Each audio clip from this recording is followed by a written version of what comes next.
नमस्ते बच्चों, कैसे हैं आप सब। आज हम हिंदी साहित्य के इतिहास में आधुनिक काल के छायावादी युग और उसके प्रमुख कवियों के बारे में पढ़ेंगे। तो पहला प्रश्न है, छायावाद युग की कालावधि बताइए। कालावधि माने कब से कहाँ तक इस युग को, कब से कहाँ तक के युग को छायावाद कहा जाता है।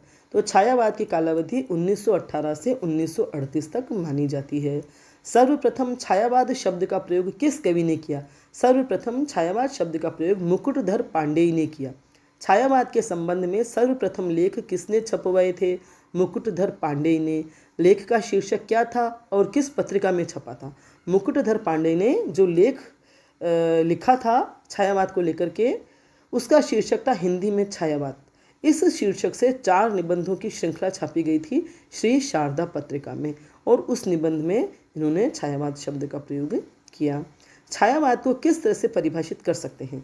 हिंदी साहित्य में द्विवेदी युग के बाद हिंदी काव्य की जो धारा विषय वस्तु की दृष्टि से स्वच्छंद प्रेम भावना, प्रकृति में मानवीय क्रियाकलापों तथा भाव व्यापारों के आरोपण और कला की दृष्टि से लाक्षणिकता प्रधान अभिव्यंजना पद्धति को लेकर चली, उसे छायावाद कहा गया।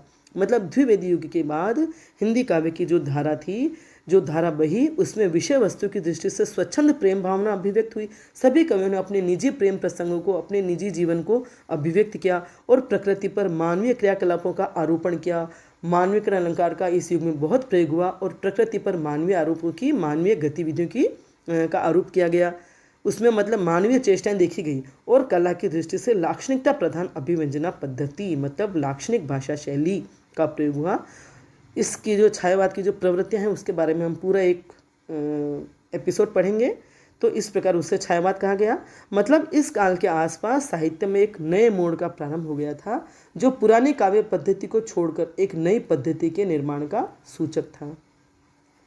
इस काल के काव्य में प्राचीन भारतीय परंपरा के जीवंत तत्वों का ही समावेश नहीं हुआ, बल्कि उसने बाद वाले काव्य के विकास को भी काफ़ी प्रभावित किया। ठीक है। किस रचना को छायावाद की पहली रचना माना जाता है। जयशंकर प्रसाद की झरना काव्य संग्रह को, जो 1918 में प्रकाशित हुई, उसे छायावाद की प्रथम प्रयोगशाला भी कहा जाता है। मतलब छायावाद की पहली रचना माना जाता है और इसे छायावाद की प्रथम प्रयोगशाला भी कहा जाता है। हालांकि प्रथम छायावादी रचना को लेकर साहित्यकारों में बहुत मत विभिन्न है। कई लेखकों की कई रचनाओं को प्रथम रचना कहा गया, लेकिन अंततः जयशंकर प्रसाद की जो झरना है उसे ही पहली रचना माना जाता है और जो 1918 में ही प्रकाशित हुई। छायावाद को किस बोली का स्वर्ण युग कहा जाता है। साहित्यिक खड़ी बोली का स्वर्ण युग कहा जाता है, क्योंकि छायावाद में साहित्यिक खड़ी बोली में ही सारा साहित्य रचा गया। छायावाद ने किस कविता को पूर्णतः प्रतिष्ठित किया। छायावाद ने हिंदी में खड़ी बोली कविता को पूर्णतः प्रतिष्ठित कर दिया। और खड़ी बोली की पूर्ण प्रतिष्ठा के बाद कौन सी भाषा काव्य धारा से बाहर हो गई। खड़ी बोली की पूर्ण प्रतिष्ठा के बाद ब्रज भाषा काव्य धारा से बिल्कुल बाहर हो गई, अर्थात ब्रज भाषा में काव्य लिखना बंद हो गया और केवल खड़ी बोली ही पूर्ण रूप से प्रतिष्ठित हो गई। छायावाद के प्रमुख स्तंभ कहलाने वाले कवि कौन कौन हैं। छायावाद के प्रमुख स्तंभ कहलाने वाले कवि जयशंकर प्रसाद, सूर्यकांत त्रिपाठी निराला, सुमित्रा नंदन पंत और महादेवी वर्मा हैं। और भी कई कवि हुए हैं, लेकिन प्रमुख कवि ये 4 हैं जिन्हें छायावाद का स्तंभ कहा जाता है। मतलब छायावाद साहित्य इन 4 पर ही मजबूती से टिका हुआ है। जयशंकर प्रसाद का जन्म कब और कहाँ हुआ था। जयशंकर प्रसाद जी का जन्म 1890 में काशी के एक संपन्न घराने में हुआ था, जो सुंघनी साहू के नाम से प्रसिद्ध था। प्रसाद जी के प्रसिद्ध महाकाव्य का नाम बताइए। कामायनी उनका प्रसिद्ध महाकाव्य है, जो 1935 में प्रकाशित हुआ, और ये कामायनी छायावाद का उत्कृष्ट उदाहरण है। बहुत ही सुंदर रचना है, बहुत ही सुंदर महाकाव्य है, हम सबको ये पढ़ना चाहिए जरूर। प्रसाद जी की काव्य रचनाओं का विवरण दीजिए। वन मिलन और प्रेम राज्य, ये जो काव्य रचनाएं हैं प्रसाद जी की, वे 1909 में प्रकाशित हुई। यहाँ मैंने उनका सारा ही साहित्य बता दिया, जो काव्य है वह बता दिया है, लेकिन जो छायावादी युग मतलब 1918 से 1938 के बीच जो प्रकाशित हुआ वह छायावादी कहलाता है। और इसके अलावा भी जो उनका साहित्य रचा गया उन सब की जानकारी मैंने दी है। वन मिलन और प्रेम राज्य 1909 में प्रकाशित हुआ। अयोध्या का उद्धार और शोकोच्छवास 1910 में। और बब्रुवाहन 1911, कानन कुसुम और प्रेम पथिक 1913 में प्रकाशित हुए। करुणालय भी 1913 में प्रकाशित हुआ। महाराणा का महत्व 1914 में और झरना 1918, आंसू 1924, लहर 1933 और कामायनी 1935 में काव्य ग्रंथ प्रकाशित हुआ। तो झरना, आंसू, लहर और कामायनी छायावादी रचनाएं हैं। इनकी रचनाओं में, प्रसाद जी की रचनाओं में स्वार्थ का निषेध कर भारतीय समाज और विश्व के कल्याण की प्रतिष्ठा और कामना की गई है। सूर्यकांत त्रिपाठी निराला का जन्म कब और कहाँ हुआ था? सूर्यकांत त्रिपाठी निराला जी का जन्म 1897 में महिषादल स्टेट, मेदिनीपुर, बंगाल में और बसंत पंचमी को हुआ था। इनका जीवन अनेक अभावों और विपत्तियों से भरा रहा, लेकिन ये अपनी धुन के पक्के और फक्कड़ स्वभाव के व्यक्ति थे।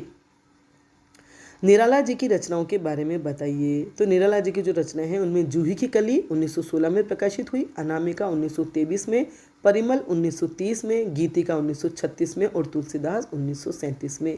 छायावादी कवियों की जो रचनाएं हैं उनके नाम भी कितने सुंदर हैं और कितने भावपूर्ण हैं। निराला जी ने किन पत्रिकाओं का संपादन किया? निराला जी ने मतवाला और समन्वय पत्रिकाओं का संपादन किया।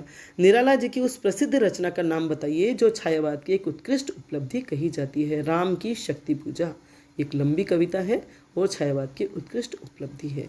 सुमित्रा नंदन पंत जी का जन्म कब और कहाँ हुआ था? पंत जी का जन्म सन 1900 में उत्तर प्रदेश के जिला अल्मोड़ा के कौसानी ग्राम में हुआ था।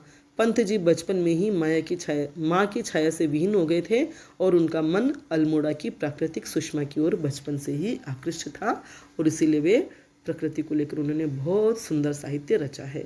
पंत जी की पहली कविता कौन सी है? गिरजे का घंटा, जो 1916 में लिखी गई। पंत जी के काव्य ग्रंथों के नाम बताइए। उच्छ्वास जो 1920 में लिखा गया, ग्रंथि वह भी 1920 में लिखी गई, वीणा 1927, पल्लव 1928 और गुंजन 1932। प्रकृति के सुकुमार कवि किसे कहा जाता है? सुमित्रा नंदन पंत जी को ही प्रकृति के सुकुमार कवि कहा जाता है, क्योंकि इनकी रचना में प्रकृति का बहुत ही सुंदर सौम्य स्वरूप मिलता है। महादेवी वर्मा का जन्म कब और कहाँ हुआ था? महादेवी जी का जन्म सन 1907 में उत्तर प्रदेश में फर्रुखाबाद में हुआ था। महादेवी जी के काव्य संग्रहों के नाम बताइए। निहार 1930 में, रश्मि 1932 में, नीरजा 1935 में और सांध्य गीत 1936 में प्रकाशित हुआ। उपर्युक्त चारों काव्य संग्रहों के गीतों का संग्रह किस काव्य ग्रंथ में मिलता है? एक यामा जो उनका काव्य ग्रंथ है उसमें इन चारों ही ग्रंथों में जो गीत है उनका संग्रह या संकलन मिलता है। छायावाद की मूल प्रवृत्तियों का उल्लेख कीजिए। छायावादी युग में स्वच्छंदतावादी प्रवृत्ति मिलती है, पर इसमें नैतिक दृष्टि प्रधान है। यह काव्य सर्ववाद, कर्मवाद, वेदांत, शिव दर्शन, अद्वैतवाद, भक्ति आदि भारतीय सिद्धांतों को लेकर चलता है। इन कवियों में जीवन से पलायन की नहीं बल्कि जीवन की विषमताओं को सुलझाने की चेष्टा दिखाई देती है। मतलब जीवन दुख और निराशाओं का घर है, लेकिन जीवन से वे कभी भागते नहीं हैं, बल्कि जीवन की जो विषमताएं हैं उनका सामना करते हैं और उनको सुलझाने की कोशिश करते हैं।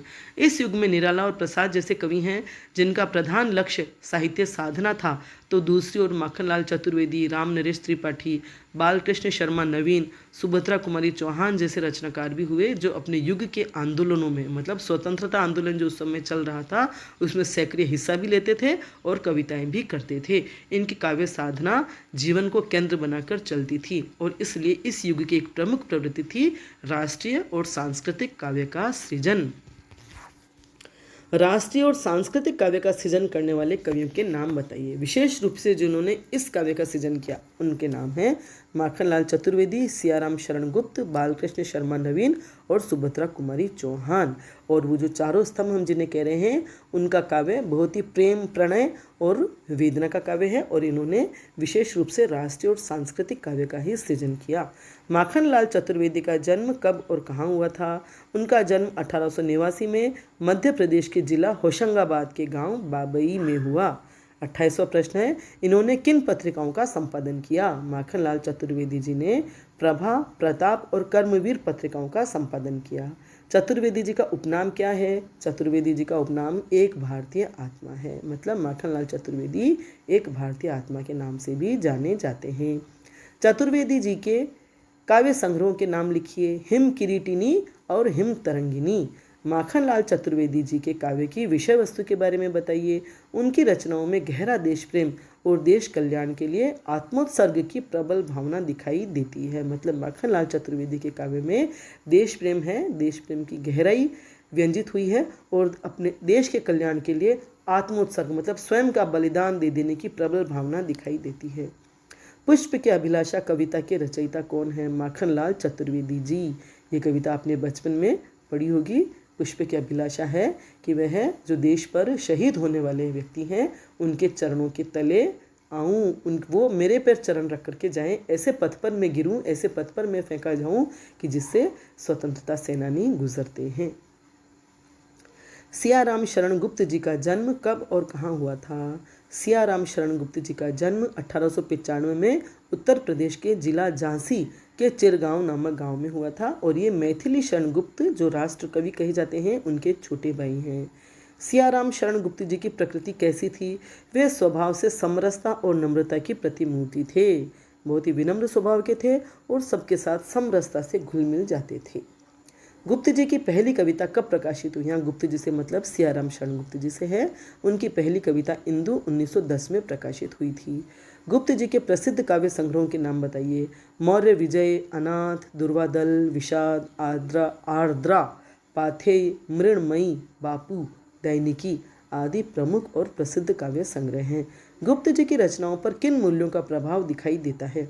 उनकी रचनाओं पर अहिंसा, सत्य, करुणा, शांति, विश्व बंधुत्व और गांधीवादी मूल्यों का गहरा प्रभाव दिखाई देता है। बालकृष्ण शर्मा नवीन का जन्म कब और कहाँ हुआ था? नवीन जी का जन्म 1897 में ग्वालियर के भयाना गांव में हुआ था। नवीन जी ने किन पत्रिकाओं का संपादन किया था? नवीन जी ने प्रभा और प्रताप नामक पत्रिकाओं का संपादन किया था। कुमकुम किसका प्रथम कविता संग्रह है? यह कुमकुम नवीन जी का, बालकृष्ण शर्मा नवीन जी का प्रथम कविता संग्रह है। नवीन जी के अन्य काव्य ग्रंथों के नाम बताइए। अपलक, रश्मि रेखा, क्वासी तथा हम विश्वपाई जन्म की, ये और उनके काव्य ग्रंथ हैं। इनके उर्मिला काव्य की रचना और प्रकाशन कब हुआ? उर्मिला काव्य की रचना 1934 में ही हो गई थी पर प्रकाशन 1975 में हुआ। नवीन जी की रचनाओं की विषय वस्तु बताइए। नवीन जी की रचनाओं में प्रणय और राष्ट्र प्रेम दोनों ही भावनाओं की उत्तम अभिव्यक्ति हुई है और ये स्वच्छंदता, प्रेम और मस्ती के कवि के रूप में ज़्यादा जाने जाते हैं। सुभद्रा कुमारी चौहान का जन्म कब और कहाँ हुआ था? उनका जन्म 1905 में प्रयाग के निहालपुर गांव में हुआ था। इनको कई बार जेल जाना पड़ा। क्यों? सुभद्रा कुमारी चौहान को कई बार जेल जाना पड़ा। क्यों? क्योंकि ये अपनी शिक्षा अधूरी छोड़कर स्वतंत्रता आंदोलन में कूद गई थी और इसीलिए इन्हें कई बार जेल यात्रा करनी पड़ी। सुभद्रा कुमारी चौहान के काव्य संग्रहों के नाम बताइए। इनके काव्य संग्रह के नाम है त्रिधारा और मुकुल। इनकी प्रसिद्ध रचना कौन सी है जो जन जन की जुबान पर चढ़ गई? झांसी की रानी जो कविता है वह जन जन की जुबान पर चढ़ गई। खूब लड़ी मर्दानी वह तो झांसी वाली रानी थी, बूंदे ले हर बोलों के मुँह हमने सुनी कहानी थी। बहुत ही शानदार कविता है और ये जन जन की जुबान पर चढ़ गई। इनकी रचनाओं की विषय वस्तु बताइए। इन्होंने राष्ट्र प्रेम के साथ साथ पारिवारिक परिदृश्यों पर भी रचनाएं लिखी है। मतलब इन्होंने अपनी रचनाओं में राष्ट्र प्रेम को तो स्थान दिया ही, लेकिन उसके अलावा पारिवारिक परिदृश्य मतलब अपने परिवार को लेकर के भी इन्होंने बहुत साहित्य रचा है। साहित्य में परिवार का भी चित्रण स्थान स्थान पर इन्होंने किया है। मानसी, पथिक और स्वप्न खंड काव्य के रचयिता कौन है? राम नरेश त्रिपाठी जी। तक्षशिला के रचयिता कौन है? उदय शंकर भट्ट। रेणुका काव्य संग्रह के रचयिता का नाम बताइए। रामधारी सिंह दिनकर। ये 1935 में प्रकाशित हुआ। उपर्युक्त के अलावा छायावादी युग के अन्य कवियों के नाम बताइए। ये इतने सारे जो कवि हैं वे सब छायावादी युग के ही कवि हैं। इनके अलावा भी और कवि हैं जिनके नाम हैं भगवती चरण वर्मा, डॉक्टर राम कुमार वर्मा, लक्ष्मी नारायण मिश्र, केदारनाथ मिश्र, हरिवंश राय बच्चन, नरेंद्र शर्मा, गोपाल सिंह नेपाली, हृदयेश अंचल आदि उल्लेखनीय नाम हैं। ठीक है, आपको प्रश्न सब समझ में आ गए होंगे। मेरा वीडियो पसंद आया हो तो लाइक करें, अपने फ्रेंड्स के साथ शेयर करें और मेरे चैनल को सब्सक्राइब करें। बेल आइकन भी टच करें ताकि मैं जो भी वीडियो बनाऊंगी आपको उसकी सूचना मिल जाएगी। छायावाद की विशेषताओं पर और प्रवृत्तियों पर मैंने एक अलग ही वीडियो बनाया है। ठीक है, धन्यवाद।